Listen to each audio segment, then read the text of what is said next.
오늘 이 시간에는 지극히 작은 충성이라는 제목으로 말씀의 은혜를 나누겠습니다. 여러분 혹시 지난주일 담임 목사님께서 전하신 설교 본문과 제목이 기억나십니까? 네. 이런 질문을 하면 다들 놀라시는 것 같습니다. 마음속에 당황이 생기죠.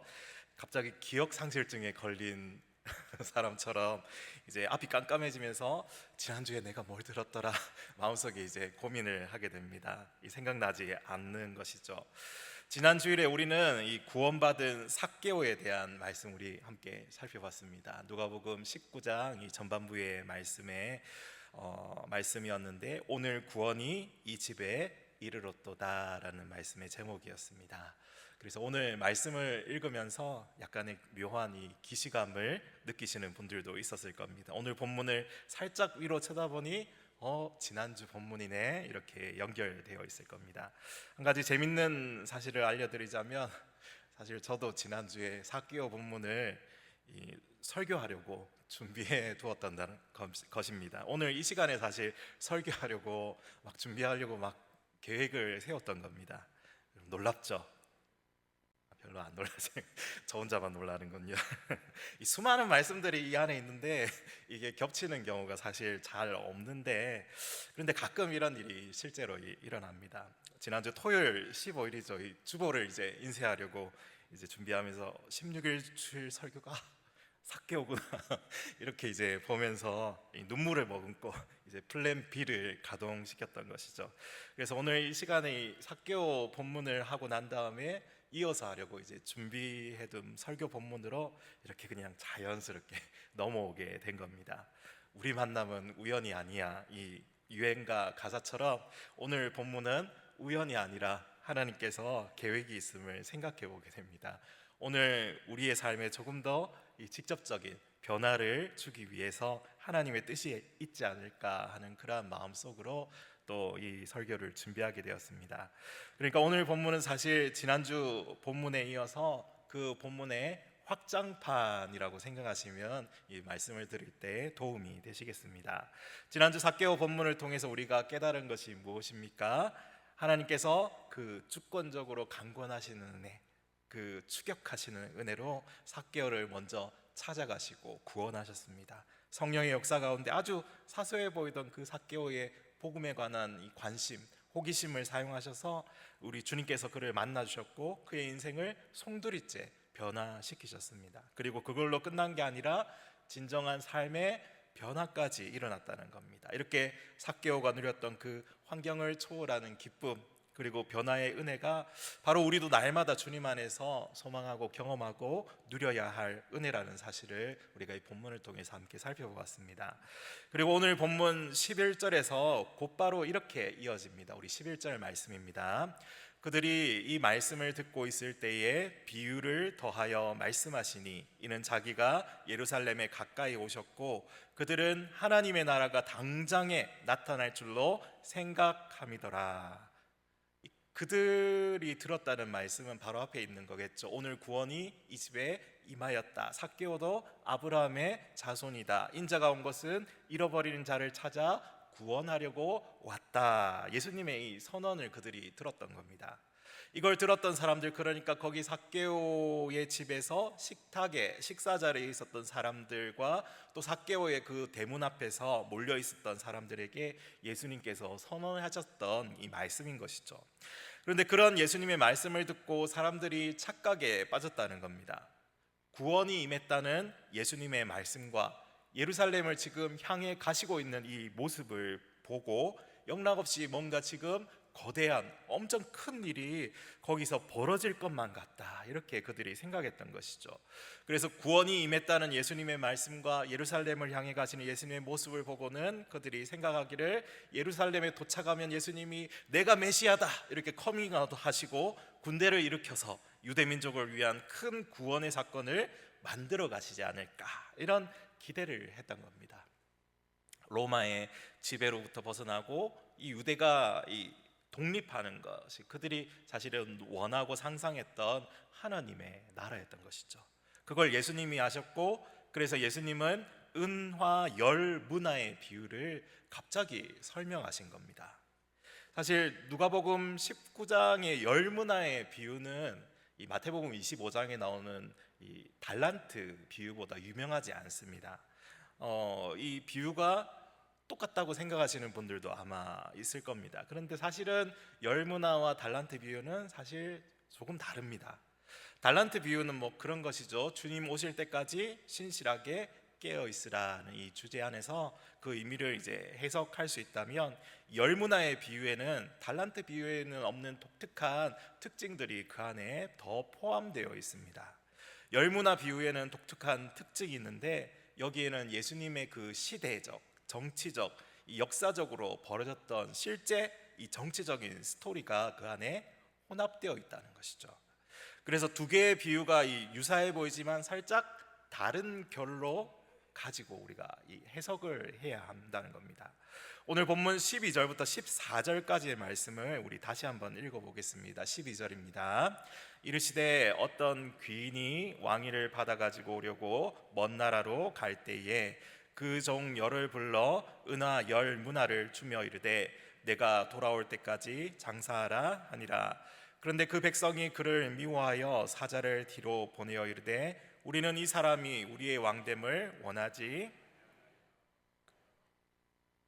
이 비유에서 가장 핵심이 되는 사람은 누구일까요? 어떤 귀인입니다. 어떤 귀인. 한마디로 귀족, 왕족, 실제로 왕이 되려고 하는 사람, 왕위를 받으려는 사람입니다. 여기서 우리는 역사적인 배경 지식이 필요합니다. 왜냐하면 당시 이 비유를 들었던 사람들, 이 비유를 들으면서 그 사람들이 정확하게 한 사람을 떠올릴 수 있었기 때문입니다. 누군가 하면 아켈라오라는, 다소 이름이 어렵죠. 아켈라오라는 헤롯 대왕의 아들입니다. 헤롯 대왕은 예수님이 태어났을 때 아기 예수님을 죽이려고 했던 사람이죠. 그렇게 이해하시면 쉽습니다. 헤롯 대왕이 죽을 때 기원전 4년인데 그때 세 명의 아들에게 이 땅을 분배해 줍니다. 나눠주는 것이죠. 알아서 통치하라고. 이 세 명이 누군가 하면 아켈라오, 처음 말했던 사람, 안디바, 그리고 빌립 2세입니다. 이렇게 세 명에게 땅을 나눠줍니다. 이 아켈라오는 우리가 잘 아는 유대 지역, 뭐 예루살렘, 또 사마리아, 그리고 이제 이두메를 포함한 이 넓은 땅덩어리를 받았습니다. 안디바는 그 위에 지역, 갈릴리 지역, 그리고 베레아 지역을 이렇게 이제 받았습니다. 여기 안디바가 누구냐면 보통 예수님 활동하던 그 공생의 시기에 헤롯 왕이라고 표현된 사람입니다. 이 사람이 세례 요한을 죽인 사람이죠. 그리고 뭐 헤로디아, 그리고 그 누구냐, 살로메, 이 이야기로 또 유명하죠. 빌립 2세는 잘 알려지지 않았지만 가장 북쪽의 땅을 받았습니다. 가이사랴 빌립보를 세운 사람인데, 이 가이사랴 빌립보가 어떤 것입니까? 이방 신전이 굉장히 많이 들어선 곳이죠. 거기서 베드로가 예수님을 주로 고백하지 않습니까? 주는 그리스도시요 살아계신 하나님의 아들이십니다. 고백했던 그 땅입니다. 이렇게 아켈라오, 안디바, 빌립 2세가 예수님이 공식적으로 활동하시기 전에 이렇게 나와 있던 이런 분봉왕들이라고 보시면은 이해하기가 쉽습니다. 아까 열 문화 비유가 아켈라오와 관련된 이야기라고 말씀드리면서 누구나 그 이야기를 들으면 아켈라오를 떠올렸을 거라고 말씀드렸습니다. 왜냐하면 바로 한 세대 전에, 불과 30년 전에 일어난 일이었기 때문입니다. 지금 이 시대는, 예수님이 살아갔던 그 시대는 한 지역의 왕이 되기 위해서는 로마의 허락이 필요했던 시절입니다. 그래서 아켈라오는 로마 황제 아우구스투스를 만나기 위해서 이렇게 이제 로마로, 이탈리아로 떠난 것이죠. 어떤 귀인이 왕위를 받아 가지고 오려고 먼 나라로 갈 때에, 12절 말씀이죠. 그런데 14절과 같은 문제가 일어났습니다. 그런데 그 백성이 그를 미워하여 사자를 뒤로 보내어 이르되 우리는 이 사람이 우리의 왕됨을 원하지 않습니다. 황제에게 고발했던 겁니다.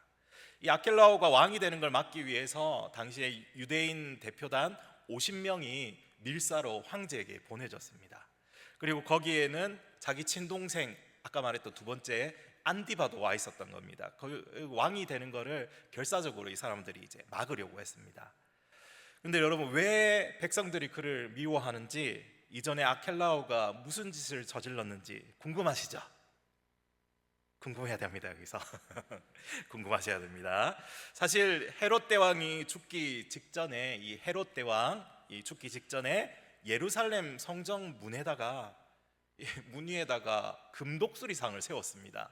굉장히 유명했던 사건인데 독수리 형상이 여러분 어떤 나라를 의미합니까? 로마 제국을 의미합니다. 로마 제국 그 형상이 사실 헤롯 대왕이 로마에게 잘 보이려고 그렇게 했던 거죠. 그런데 그 우상을 성전문에 세운다? 이거는 유대인들에게는 신성모독이었습니다. 민심이 막 부글부글 막 끓어올랐겠죠. 마침 어느 날 헤롯 대왕이 죽었다는 소문이 돌았던 겁니다. 기회는 이때다 이러면서 유명한 랍비의 제자들이 다 몰려가가지고는 대낮에 그 우상 황금 독수리상을 끌어내려서 도끼로 찍어서 산산조각 내버립니다. 그런데 사실은 헤롯 대왕이 아직 죽지 않았던 거였습니다. 이 소식을 듣고는 헤롯 대왕이 그 사람들 잡아다가 산채로 그냥 화형을 시켜버립니다. 그리고 관련자들 모조리 감옥에 가둬버리죠. 그리고 얼마 있지 않아서 진짜로 헤롯 대왕이 이번에는 죽었습니다. 그러니까 이제 아켈라오가 그의 아들이 로마의 정식 승인은 아직 받지는 않았지만 실질적으로 통치를 시작하게 되었습니다. 그리고 또 얼마 있지 않아서 6월절이 되었고 예루살렘에 모여있는 수많은 사람들이 독수리상 파괴 사건으로 수감된 사람들을 석방해주라 석방해주라 이러면서 시위를 벌였습니다. 당연히 예루살렘에 소동이 일어났으니까 이 아켈라오가 자기 사람들을 보냈겠죠. 그런데 이 모여있던 사람들이 감정이 격해지니까 이 사람들에게 아켈라오가 보낸 사람들에게 돌을 던져서 죽여버리게 됩니다. 이제 아켈라오가 여러분 어떻게 했을까요? 자기가 동원할 수 있는 전 군대를 동원하는 겁니다. 그래서 성전으로 보내버렸습니다. 그리고 거기 모여있던 3,000명을 학살했습니다. 이게 왕이 되기 전에 아켈라오가 저질렀던 일입니다. 그러니까 유대와 사마리아에서 이 50인의 대표단을 보내서 아켈라오가 왕이 되는 걸 필사적으로 막으려고 했던 것이죠. 그런데 결과는 절반의 성공, 절반의 실패였습니다. 아켈라오는 이 아버지처럼 헤롯 대왕처럼 왕이라는 그 직위는 받지를 못했습니다. 그 칭호는 받지 못하고 왕이라는 칭호 밑에 하나가 더 있거든요. 민족장이라고 우리 한국말로는 표현하는데 이 민족장이라는 칭호를 받게 됩니다. 왕, 민족장, 그리고 분봉왕 이렇게 있는데 두 동생은 이렇게 분봉왕이 되고 여기는 민족장이 된 겁니다. 그리고 아버지 땅 전부를 사실 받고 싶었는데 다 받지 못하고 아까 말했던 유대 사마리아 이두메만 그렇게 다스리게 되었습니다. BC 4년부터 AD 6년까지 10년간 이제 다스렸는데 AD 6년에 다시 한번 더 이상 못 참겠다 이 유대인들이 다시 한번 일어나서 새로운 대표단을 로마에 파견합니다. 그리고 그의 폭정을 황제에게 고발했습니다. 결국 그는 유대인들에게 인기가 없다는 이유로 이렇게 결론적인 이유로 로마 황제에 의해 왕권이 박탈되어 버리고 유배가게 됩니다. 다른 지역으로 귀양살이하게 된 거죠. 거기서 이제 죽어버립니다. 이 굉장히 허무하죠. 그래서 결국 이 아켈라오가 유산으로 받은 유대, 예루살렘, 사마리아, 이두메 지역을 그때부터 로마 총독이 다스리기 시작한 겁니다. 로마의 속주가 되어버린 거죠. 예수님 당시의 총독 이름이 누구였죠? 본디오 빌라도. 이 사람은 5번째 총독입니다. 그러니까 지금 예수님이 말씀하시는 열무나 비유에서 여러분 과연 이 사람을 몰랐던 사람이 있었을까요? 사실 없었을 겁니다. 아켈라오에 대해서 모르는 사람이 없을 정도로 정말 이 사람들이 다 하나같이 이 비유만 들어도 그를 떠올려 볼 수 있는 그러한 이야기였던 겁니다. 그러면 여기서 우리는 질문해 봐야 됩니다. 왜 하필 여기 문화 비유에서 이 부정적인 그 아이콘이라고 할 수 있는 폭군 아켈라오를 떠올리게 하는 이런 민감한 정치적인 내용을 넣으셨을까? 그냥 달란트 비유처럼 어떤 사람, 어떤 주인이라고 표현할 수도 있지 않았을까? 이런 의문이 들게 됩니다.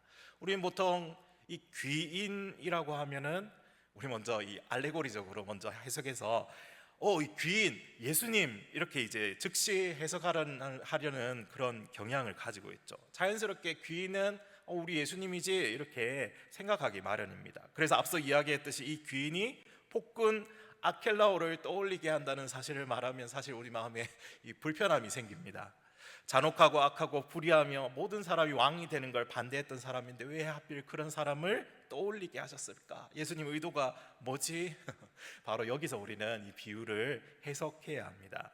예수님 주변에 몰려들었던 그 사람들, 이 삭개오의 집에 있는 그 사람들, 그들은 하나님의 나라가 당장에 나타날 줄로 착각했습니다.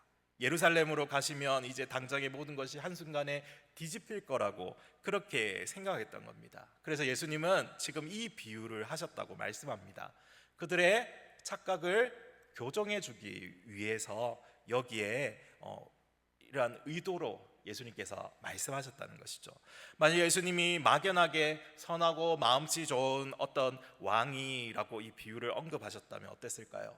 이 달란트 비유와 별반 차이가 없어집니다. 달란트 비유를 보면 거기 등장하는 주인은 그냥 어떤 사람입니다. 정치적인 배경도 반란도 왕위 다툼도 없습니다. 예수님이 원하셨다면 문화 비유도 그렇게 깨끗하고 막연한 어떤 임금이라고 시작하실 수도 있었습니다. 그런데 예수님은 그렇게 하지 않으셨습니다. 굳이 청중들이 실제로 겪었던, 아니 생생하게 기억하는, 그것도 3천 명이 죽은 유혈 사태가 딸린 그 이야기를 빌려 오셨던 겁니다.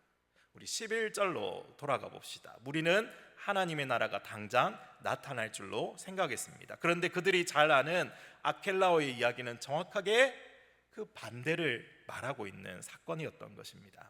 아켈라오는 아버지가 죽자마자 곧바로 왕이 되지 않았습니다. 그는 먼 나라로 가야 했습니다. 그 사이에 반대하는 자들이 있었고 로마의 결정을 기다려야 했고, 그 기다림의 시간 동안에는 성전들에서 많은 사람들이 죽어나갑니다. 우리는 이 모든 과정을 이미 겪었고 알고 있었습니다. 그러니 예수님이 이 이야기의 틀을 빌려오시는 순간 무리들은 메시아 왕국이 당장 나타날 것이라는 자신들의 기대가 사실은 얼마나 성급한 것이었는지 이미 알고 있었던 자신들의 역사를 통해서 스스로 확인할 수밖에 없었던 것이죠. 이게 그냥 가상의 이야기였다면 그거는 비유일 뿐이죠 라고 했을 겁니다. 그러나 이것은 그들 자신이 직접 겪은 실화였습니다. 예수님은 청중이 결코 거부할 수 없는 생생한 증거를 끌어다 쓰면서 하나님의 나라는 그렇게 오는 것이 아니다 라고 교훈을 주려고 하셨던 것이죠. 그렇다면 우리 마음에 여전히 남는 그 불편함, 왜 하필 저런 인물을, 이러면서 이 질문은 여러분 어디서 오는 것일까요? 그게 아까 말했던 우리 무의식 중에 비유 속의 귀인은 예수님이다라는 등식을 그 인물의 성품과 도덕적인 성품까지도 다 통째로 긁어왔기 때문이죠. 그렇게 읽어버렸기 때문이죠. 그러나 예수님이 빌려오신 것은 아켈라오의 성품, 잔혹함이 아닙니다. 주님이 빌려오신 것은 아켈라오 이야기의 그 시간 구조였습니다. 왕이 될 사람이 나타났다고 해서 그 즉시 그 왕국이 완성되는 것이 아니다. 왕이 되기 위해 떠나는 시간이 있고 그 사이에 반드시 기다림의 시간이 있으며 또 지연과 저항의 시간을 통과하는 간격이 필요하다는 겁니다. 그리고 마침내 왕이 되어 돌아올 때가 있다라는 것을 여기서 말해주고 싶은 거죠. 그러니까 이 비유는 온통 시간의 이야기인 겁니다. 시간. 예수님은 나는 아켈라오와 같은 사람이다 라고 말씀하려는 것이 아니라 너희가 아는 그 이야기의 시간의 결이 지금 여기에도 그대로 적용된다라고 말씀하고 계시는 것이죠. 이것이 예수님의 의도라는 겁니다.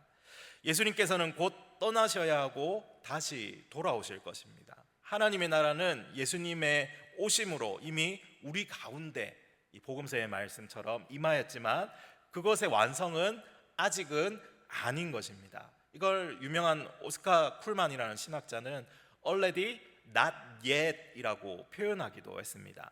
그런데 여러분, 이 비유가 강조하는 지점은, 이 비유에서 우리가 특별히 눈여겨봐야 할 것은 그 중간에 기다림이 있다는 사실입니다. 열무나 비유의 방점은 이 기다림에 있습니다. 이 기다림의 시간 동안 왕은 종들에게 무엇을 기대하고 요구할까요? 우리 13절 말씀입니다. 우리 함께 읽어보겠습니다. 그 종 열을 불러 은하 열무나를 주며 이르되 내가 돌아올 때까지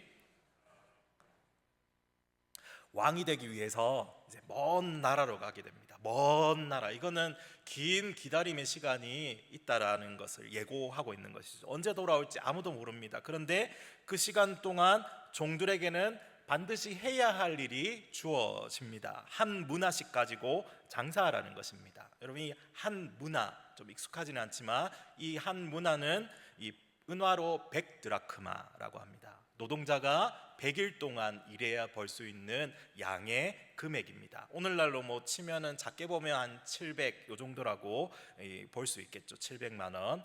달란트 비유에는 어마어마한 금액이 주어집니다. 뭐 45, 50억 이런 금액이 주어지는데 하늘과 땅 차이의 금액인 것이죠. 이 왕이 장사하라고 준 비용은 사실 아주 소박한 미천이라는 것입니다. 이 소박한 미천에 담긴 뜻은 무엇일까요? 바로 그 장사하라는 그 한마디에 있습니다. 왕은 종들에게 돈을 맡기며 단순히 잘 보관하고 있으라고 하지 않고 내가 돌아올 때까지 무언가를 하라고 명령하셨습니다. 즉 왕이 떠나 있는 시간, 이 기다림의 시간은 종들에게 텅 빈 공백의 시간이 아니라 반드시 채워야만 하는 사명의 시간이었던 것입니다. 우리는 흔히 예수님의 재림을 기다린다고 하면은 그냥 아무것도 안 하고 있습니다. 그냥 세상과 동떨어져서 그냥 아무것도 하지 않는 것을 생각합니다. 주님 다시 오실 때까지 이렇게 찬양도 부르지만 정작 아무것도 안 하고 있는 것 같습니다. 하지만 성경이 말하는 기다림은 그런 것이 아니죠. 예수님께서 말씀하시는 이 기다림은 맡겨진 것을 가지고 충성을 다하는 기다림을 지금 말하고 있는 겁니다. 맡겨주신 것이 작다고 할지라도 우리가 이 땅에 살아가는 동안 하나님께서 우리에게 맡겨주신 것이 있다라는 것이죠. 건강이 있고 물질이 있고 가정, 우리 자녀들이 있습니다. 직업이 있죠. 또 교회가 있습니다. 우리에게 주어진 은사와 재능이 있고 또 무엇보다 하나님께서 우리에게 복음을 맡기셨지 않습니까? 이걸 성경이요 한 개의 문화라고 표현하고 있습니다. 모두에게 공통으로 주신 것이죠. 그런데 중요한 것은 이것이 내 것입니까? 내 것이 아니라는 겁니다. 중요한 게 왕의 것입니다. 나는 주인이 아니라 거기 주인이 아니라 이 문화의 주인이 아니라 그걸 맡고 있는 청직이라는 개념이죠. 그러므로 여러분 이 신앙생활이라는 것을 우리가 이렇게 정의해 볼 수 있습니다. 내가 원하는 인생을 사는 것이 아니라 왕이 돌아오실 때까지 왕께서 맡기신 것을 왕의 뜻대로 사용하며 살아가는 것입니다. 근데 여기서 한 가지 궁금한 것이 또 생깁니다. 오늘 궁금한 게 많이 생기죠. 왕은 왜 하필 이렇게 소박한 액수를 그것도 10명에게 똑같은 금액을 이렇게 나눠주셨을까? 여기서 달란트 비유와 열문화의 결정적인 차이가 나타나는데 달란트 비유에서는 종마다 받은 양이 막 파이가 달랐습니다. 5개, 2개의 달란트, 막 1개. 그런데 오늘 본문은 10명에게 똑같이 그냥 한 문화씩 주고 있다는 것이죠. 왕이 돌아와서 결산할 때 이 성경을 보니까 한 종은 이 한 문화로 10문화를 남깁니다. 700만 원으로 7천 남겼죠. 10배입니다. 수익률.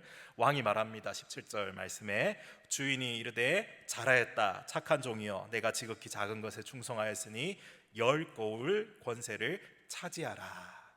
지극히 작은 것에 충성하였으니 사실 이 말씀은 누가복음 16장에 한번 나왔던 겁니다. 16장 10절에 지극히 작은 것에 충성된 자는 큰 것에도 충성되고라는 그 원리를 그대로 여기 이어받아서 보여주고 있는 겁니다. 왕이 왜 굳이 이렇게 소박한 금액을 그것도 모두에게 똑같이 나누어 주었을까? 첫째로 작은 것이야말로 그 사람의 진짜 모습을 가장 정직하게 드러내는 금액이기 때문입니다. 그러한 자리이기 때문이죠. 큰 돈, 큰 임무 앞에서는 누구나 긴장하고 조심합니다. 그러나 있어도 그만, 없어도 그만인 것처럼 보이는 작은 것 앞에서는 그 사람의 본 모습이 드러날 때가 많습니다. 오히려 그 사람의 진심을 보여줄 때가 많습니다. 그러니까 예를 들어 직장에서 일하는 일상적인 모습만 봐도 그 사람이 어떤 사람인지 우리는 잘 알게 되죠. 일해야 할 때 다른 사람 눈치를 피해서 이렇게 대부분의 시간을 딴짓을 하며 보내고 있는 것, 이 작은 것에 충성하지 않는 그러한 예시가 되겠죠. 이 작은 것이야말로 그 사람이 진짜 모습을 드러내는 가장 정직하게 드러내는 자리라는 것, 이게 첫 번째입니다. 두 번째로 모두에게 똑같이 주셨다는 사실은 우리에게 비교라는 함정에서 벗어나라고 말씀하시는 겁니다. 우리 서로 다른 환경에서 사실 살아가지만 하나님께서 모든 성도에게 공통적으로 맡기신 것이 있죠. 누구에게나 복음이 맡겨졌습니다. 오늘이라는 이 시간이 주어졌습니다. 누구에게나 이웃을 사랑하라는 말씀이 주어집니다. 그러나 중요한 것은 나는 저 사람보다 무엇을 더 많이 받았는가가 아니라 하나님께서 나에게 맡기신 것을 나는 어떻게 사용하고 있는가, 이게 더 중요하다는 겁니다. 우리는 자꾸 비교하려고 하죠. 저 사람 나보다 더 건강해, 저 사람 나보다 돈이 많네, 저 사람은 나보다 은사가 많은 것 같아. 그러나 주님은 다른 사람과 비교해서 우리를 평가하지 않으십니다. 주님은 우리에게 맡기신 것을 어떻게 사용했는지 그걸 물으실 분입니다. 왕이 돌아와서 결산합니다. 첫 번째 종은 10문화를 남겨서 10고을을, 둘째 종은 5문화를 남겨서 5고을을 다스리는 권세를 받았습니다. 여러분 생각해 보십시오. 700만 원이 10개의 도시, 여기 폴리스라고 표현되어 있거든요. 10개의 도시를 다스리는 권세로, 이 700만 원이 5개의 도시를 다스리는 권세로 돌아온 겁니다. 지극히 작은 것에 충성하니 지극히 큰 것으로 갚아주는 이 왕의 모습입니다. 그런데 여러분, 이 셋째 종은 어떻습니까? 20절부터 21절 말씀 우리 함께 읽어보겠습니다. 20절입니다. 또 한 사람이 와서 이르되 주인이여 보소서, 당신의 한 문화가 여기 있나이다. 내가 수건으로 쌓아 두었었나이다. 이는 당신이 엄한 사람인 것을 내가 무서워함이라. 당신은 두지 않은 것을 취하고 심지 않은 것을 거두나이다. 어떻습니까? 이 한 문화를 수건에 싸서 그대로 보관해 둡니다. 주인이 언제 올지 모르니까 잘 찬장에 넣어놨겠죠. 거기 먼지도 막 쌓이고. 그러면서 말하죠. 내가 당신을 무서워함이라. 당신은 엄한 사람이라. 내가 당신을 무서워함이라. 여러분, 이 종은 돈을 잃어버리지도 낭비하지도 도둑질하지도 않았습니다. 그냥 그대로 보관했을 뿐입니다.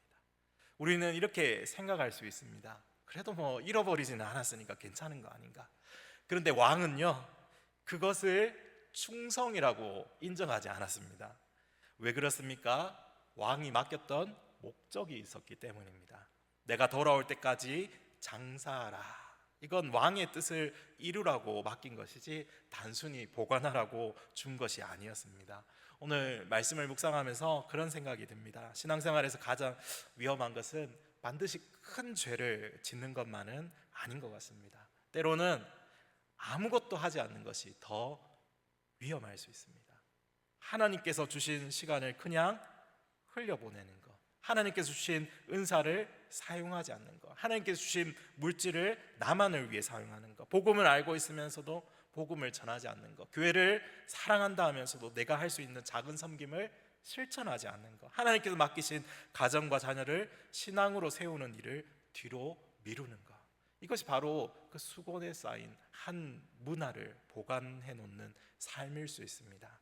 가만히 내려두고 방치해둔 한 문화가 혹시 우리 자신에게도 있지는 않습니까? 그런데 오늘 본문에는 이 게으른 종만 있는 것이 아닙니다. 14절에 우리는 이 사람의 우리의 왕됨을 원치 아니하나이다 라는 백성들도 있었습니다. 비유의 마지막에 27절을 보면 그리고 나의 왕됨을 원하지 아니하던 저 원수들을 이리로 끌어다가 내 앞에서 죽이라, 이렇게 명령하시죠. 여기서 우리는 게으른 종과 반역하는 백성, 이 둘이 언뜻 다른 문제처럼 보이지만 사실은 같은 뿌리에서 나온다는 것을 생각해 볼 수 있습니다. 게으른 종은 왕의 명령을 듣고도 자기 판단으로 순종을 보류하는 사람이고, 반역하는 백성은 아예 처음부터 왕의 자격 자체를 부정하는 사람입니다. 결국 둘 다 나는 이 왕의 다스림 아래 있고 싶지 않다는 하나의 마음에서, 그 뿌리에서 뻗어나오는 두 가지의 모양인 것이죠. 그리고 이것이 바로 인간의 죄의 본질입니다. 죄의 본질은 단순히 나쁜 행동을 몇 가지 저지르는 것이 아닙니다. 죄의 가장 깊은 곳에는 나는 내 인생의 주인이고 싶어, 나는 내 인생의 왕이 되고 싶어라는 그 마음이 그 속에 있는 겁니다. 그래서 이런 마음을 가진 사람은 예수님이 내 물질, 내 재정을 다스리는 것을 싫어합니다. 예수님이 내 시간을 간섭하고 빼앗아 가려는 것을 싫어합니다. 예수님이 내 가정을 다스리는 것을 싫어합니다. 예수님이 내 생각과 계획을 조정하려는 것을 싫어합니다. 그래서 우리는 때때로 예수님을 믿으면서도 예수님을 왕으로 모시지 않습니다. 구원자는 필요하지만 내 삶을 간섭할 왕은 필요하지 않은 겁니다. 복음 받고 싶지만 순종은 하기 싫습니다. 천국은 가고 싶지만 내 인생의 주인은 내가 되고 싶습니다. 그러나 예수님은 오늘 우리에게 말씀하시죠. 나는 너의 구원자일 뿐만 아니라 네 삶의 주인이다. 여러분, 이것이 우리에게 주는 가장 중요한 그 신앙의 긴장감입니다. 우리는 지금 주님이 보이지 않는 시대를 살아가고 있죠. 예수님을 눈으로 볼 수 없고 천국도 아직 완성된 모습으로 아직입니다. 때로는 악한 사람들이 더 잘 나가는 것처럼 보이고 충성되는 사람보다 세상적인 방법으로 살아가는 사람이 더 성공합니다. 기도에도 아무 일도 일어나지 않는 것처럼 보일 때도 있습니다. 그래서 우리는 착각합니다. 주님이 오시지 않을 것 같아. 주님이 안 계신 것 같아. 내가 이렇게까지 충성할 필요가 있을까? 그러나 이 열문화의 비유가 우리에게 분명히 말씀합니다. 왕은 반드시 돌아오신다. 그리고 그때에는 지금 보이지 않던 많은 것들이 드러나게 될 것이다. 그를 지금 당장 사람들이 안아주지 않아도 괜찮습니다. 왜냐하면 그날 다 드러나기 때문입니다. 지금 내가 한 작은 섬김이 아무것도 아닌 것처럼 보여도 괜찮습니다. 왜냐하면 그날 다 드러날 것이기 때문입니다. 지금 내가 흘린 눈물과 기도를 아무도 몰라도 괜찮습니다. 왜냐하면 그날 왕이 다 보고 계셨다는 것이 드러나기 때문입니다.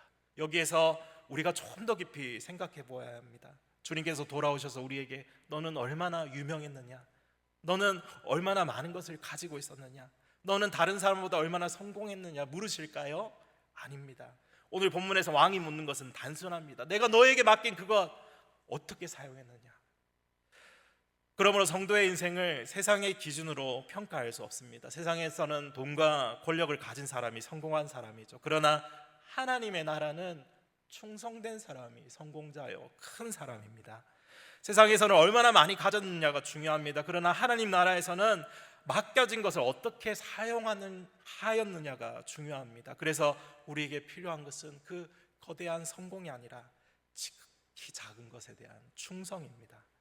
여기에서 지난주 삭개오 이야기를 다시 떠올려 볼 수 있습니다. 삭개오는 예수님을 만났죠. 예수님께서 삭개오의 집에 들어가셔서 삭개오에게 구원이 임했습니다. 그런데 그 구원은 곧바로 그의 삶의 변화로 이어지게 됩니다. 내 소유의 절반을 팔아서 가난한 사람들에게 주고 만일 누구의 것을 속여 빼앗은 일이 있다면 4배로 갚겠나이다. 예수님을 만난 사람은 삭개오처럼 분명하게 삶이 달라져야 합니다. 이제 자기 인생의 주인이 달라졌기 때문입니다. 이전에는 돈이 주인이었습니다.